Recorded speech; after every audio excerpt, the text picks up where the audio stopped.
आप देख रहे हैं अनहोनी। तो चलिए बढ़ते हैं आज की इस कहानी की ओर। साहब, इससे आगे मैं नहीं जा सकता। आप यहीं उतर जाओ और मेरा भाड़ा दे दो। रिक्शा वाले की बात सुनकर मेरा दिल सा टूट गया। समझ नहीं आ रहा था कि अब इसे आगे जाने के लिए मनाऊं कैसे। यहाँ तक तो इसे बहला फुसला कर ले आया, पर अब आगे क्या। जिस पर मैंने रिक्शा वाले से कहा, पर क्या बात है, क्यों नहीं आगे जाओगे तुम? बताओ तो सही। तो इस पर रिक्शा वाला बोला, साहब, आगे का रास्ता रात के लिए बहुत ही ज्यादा खतरनाक है। आप शहर के लोग इन सारी बातों पर विश्वास नहीं करते, मगर मैं जानता हूं कि वो रास्ता कितना खतरनाक है। आप उतरिए जल्दी, मुझे जाना है। हालांकि बात तो यहीं तक की हुई थी, और जब पैसों का लालच देने पर भी रिक्शा वाला नहीं मान रहा है तो शायद ये नहीं जाएगा। यही सोचकर मैं रिक्शा से नीचे उतरा और रिक्शे वाले को उसका भाड़ा दे दिया। भाड़ा मिलते ही वो रिक्शा वाला वहां से उल्टे पैर ऐसे भागा जैसे उसने किसी भूत को देख लिया हो। खैर, मैंने वहीं खड़े खड़े एक नज़र चारों तरफ देखा, मगर दूर दूर तक उस रास्ते पर मेरे अलावा मुझे दूसरा कोई शख्स नजर नहीं आ रहा था। सिर्फ एक लंबा रास्ता और रास्ते के अगल बगल जंगल। सिवाय आगे बढ़ने के मेरे पास कोई दूसरा चारा तो था नहीं, तो मैंने वही किया। रात हर पल गहराती जा रही थी। ऊपर से मौसम के हालात भी कुछ खास अच्छे नहीं लग रहे थे। बादलों की गर्जन और बिजलियों की चमकाहट शरीर को अंदर ही अंदर झंझोड़ कर रख दे रही थी। डर तो लग रहा था कि कहीं बारिश ना आ जाए, क्योंकि उस रास्ते पर मुझे ऐसी कोई चीज नजर नहीं आ रही थी जिसके नीचे मैं अपना सिर छुपा सकूं। इसलिए मैं अपने कदमों को तेजी से आगे बढ़ाने लगा। अभी मैं तेज तेज आगे बढ़ ही रहा था कि तभी बादलों में एक जोरदार गर्जन के साथ बारिश आ गई। जिसका डर था वही हुआ।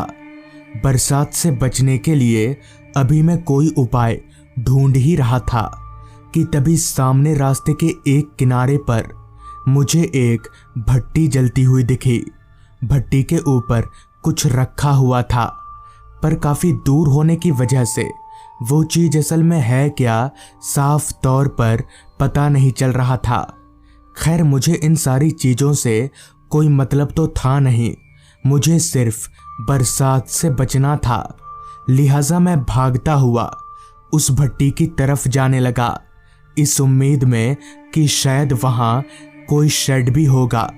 भागते भागते मैं जब उस भट्टी के पास पहुंचा तो मेरी खुशी का कोई ठिकाना ना रहा, क्योंकि वहां सिर्फ भट्टी नहीं बल्कि पूरी की पूरी चाय की टपरी थी। मैं हड़बड़ाते हुए उस दुकान में घुस गया। वो दुकान बिल्कुल खाली था। बस एक चाय वाले के अलावा, जो कि चाय बना रहा था, वहां और कोई भी नहीं था। मैं वहीं पास ही में एक बेंच पर बैठ गया। तभी मैंने एक बात पर गौर किया कि वो चाय वाला, उसने अपने पूरे बदन को एक चादर की मदद से ढक रखा है। पर उसने ऐसा क्यों किया है, पहले तो मुझे समझ में नहीं आया, क्योंकि मौसम गर्मियों का चल रहा था। फिर मुझे लगा शायद उसकी तबीयत खराब होगी, इसलिए उसने ऐसा किया होगा।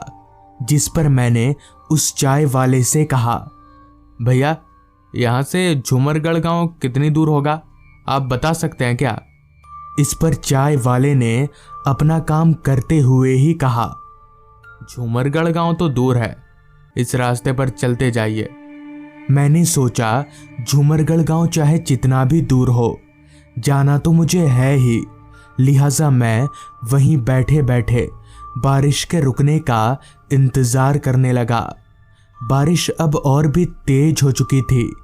बरसाती हवाएं बीच बीच में शरीर को कपकपा दे रही थी। इस बारिश में अगर चाय हो जाए तो मजा ही आ जाए। यही सोचकर मैंने उस चाय वाले से कहा, भैया जरा चाय पिलाओ यार, बिस्कुट भी देना। मेरे इतना कहते ही वो चाय वाला भट्टी से केतली उठाकर एक प्याले में चाय ढालने लगा और साथ ही साथ कांच के डब्बों से बिस्कुट निकालकर मेरी तरफ आने लगा। चलते चलते वो चाय वाला मेरे पास आकर रुका और चाय के प्याले और बिस्कुट को मेरी ओर बढ़ाया।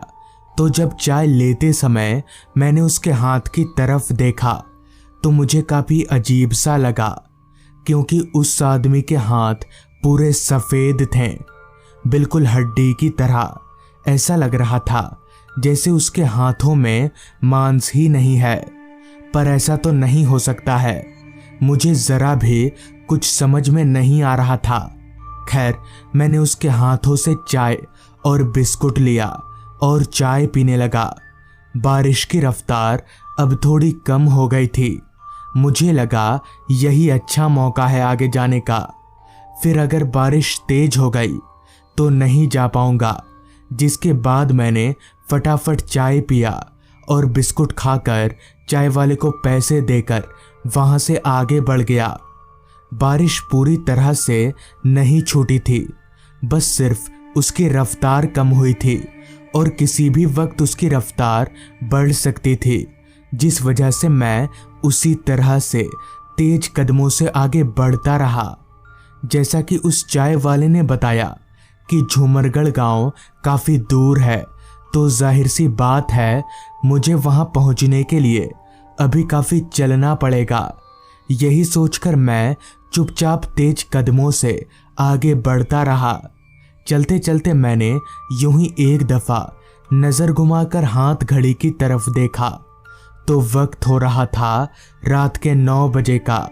हालांकि उतनी रात भी नहीं हुई थी, पर क्योंकि इलाका गांव का था इसलिए पूरा सुनसान था। अभी मैं चलते चलते उस चाय दुकान से दूर आया ही था कि तभी अचानक बारिश ने फिर एक बार रफ्तार पकड़ ली।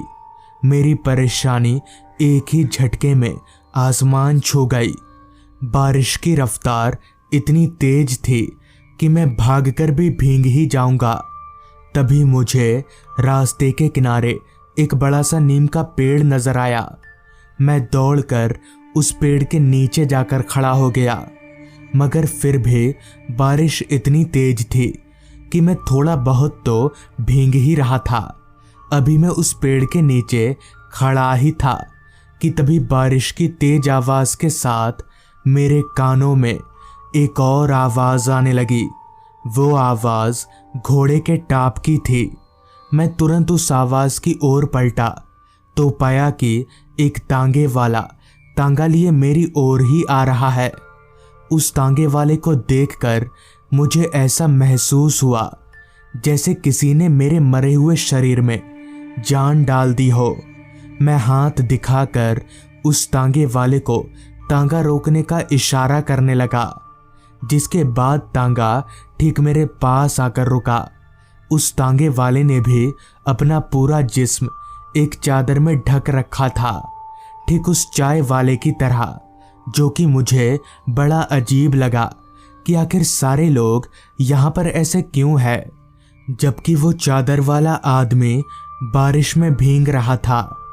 इतने में ही उस तांगे वाले ने मुझसे कहा, कहीं जाना भी है या नहीं? उसकी आवाज़ सुनकर मेरा ध्यान टूटा और मैं तुरंत उसके तांगे में चढ़कर बैठ गया, जिसके बाद शुरू हुआ वो सफ़र जिसे सोचकर भी आज तक मेरी रूहें कांपने लग जाती हैं। बारिश अपनी पूरी रफ्तार से बरसे जा रही थी। बीच बीच में बिजली चमकने की रोशनी से ही आसपास का सब कुछ नजर आ रहा था, वरना पूरे रास्ते पर इतना घना अंधेरा फैला हुआ था कि हाथ को हाथ दिखाना भी मुश्किल हो। और पता नहीं कैसे वो तांगे वाला तांगा चला रहा था, क्योंकि मुझे तो सामने का कुछ भी नजर ही नहीं आ रहा था। तभी मैंने उस तांगे वाले से पूछा, भाई साहब, आप इस बारिश में सवारी ढूंढने निकले थे या घर जा रहे थे? इस पर तांगे वाला बोला, सवारी ढूंढने निकला था और आप मिल गए। इस पर मैंने कहा, पर इस बारिश में आप भीग रहे हैं ना। तो इस पर उस तांगे वाले ने कहा, उससे मुझे कोई फर्क नहीं पड़ता, बारिश मेरा कुछ भी नहीं बिगाड़ पाएगी। उस तांगे वाले के इतना कहते ही मैंने जब उसके चादर की तरफ गौर से देखा तो मैं दंग रह गया, क्योंकि सच में उसके बदन पर लिपटा चादर जरा भी नहीं भींगा था। मेरी हैरानगी 7वें आसमान पर थी। मुझे बड़ा अजीब लग रहा था कि आखिर इस आदमी का चादर क्यों नहीं भींग रहा।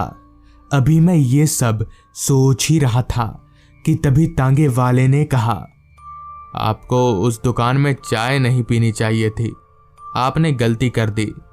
उसकी बात सुनकर मैं पूरी तरह से चौंक गया और बोला, पर तुमको कैसे पता चला कि मैंने उस दुकान में चाय पिया है? तो इस पर तांगे वाले ने कहा, आपने उस चाय वाले के हाथ देखे, बिल्कुल ऐसे थे ना। इतना कहकर वो तांगा वाला मेरी ओर पलटा और अपना हाथ दिखाने लगा तो सच में उसका हाथ पूरा सफेद था। उसके हाथ में मांस का एक टुकड़ा भी नहीं था, पूरा हाथ हड्डियों का था। और ना सिर्फ हाथ बल्कि उस तांगे वाले का पूरा शरीर हड्डियों का ढांचा था। मतलब ये कि वो एक कंकाल था। मेरा पूरा शरीर जोर जोर से कांपने लगा और वो तांगे वाला कंकाल जोर जोर से हंसे जा रहा था। मुझे समझ में नहीं आ रहा था कि अब क्या करूं, अपनी जान कैसे बचाऊं। बहुत सोचने के बाद भी कुछ ना सूझने पर मैंने चलती टांगे से छलांग लगा दिया। हालांकि हल्की फुल्की चोटें भी आईं, मगर चोट सहलाने का अभी समय नहीं था, जिस वजह से मैंने वहां से दौड़ लगा दी और उस रास्ते से बाहर निकलकर ही रुका। पर वो था क्या, ये आज तक मुझे समझ में नहीं आया। बहुत से लोगों का कहना है कि उस रास्ते पर छलावों का राज है। तो दोस्तों, ये थी आज की कहानी। अगर आपको ये कहानी पसंद आई हो तो चैनल को ज़रूर सब्सक्राइब कर लें। तो मैं आपका दोस्त आर्यन जल्द ही मिलूंगा आपसे ऐसी ही एक कहानी के साथ।